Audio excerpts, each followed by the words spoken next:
এ হলো চতরা দরবার শরীফ। প্রফেসর মাওলানা আব্দুল খালেক ছিলেন ভারতের ফুরফুরা শরীফের পীর মাওলানা আবু বকর সিদ্দিক ও সুফি সদরুদ্দিন আহমেদের প্রধানতম খলিফা। তিনি 1913 সালে কুমিল্লা হুচ্ছামিয়া মাদ্রাসা হতে ফাজিল পরীক্ষায় ফার্স্ট ক্লাস পান।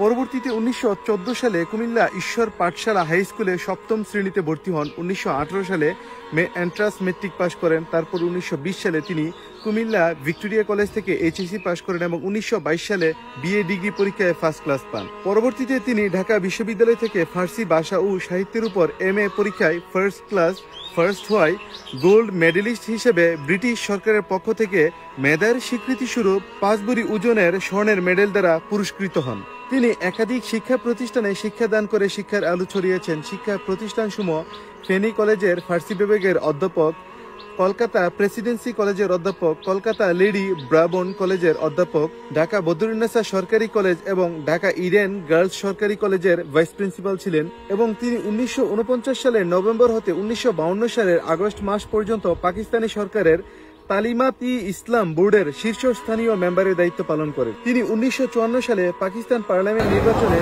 স্বতন্ত্র প্রার্থী হিসেবে কয়গো 18 উপজেলার এমএলএ এমপি নির্বাচিত হন। পরবর্তীতে তিনি স্বেচ্ছায় এমপি পদ থেকে ইস্তফা দেন। ওনার দুইটি বিখ্যাত কিতাব হলো সিরাজুস সালিকিন এবং সাইদুল মুরসালিন। তিনি 1955 সালে 2রা এপ্রিল রোজ শনিবার দিবাগত রাতে ঢাকার বকশীবাজারে ওনার নিজ বাসভবনে ইন্তেকাল করেন।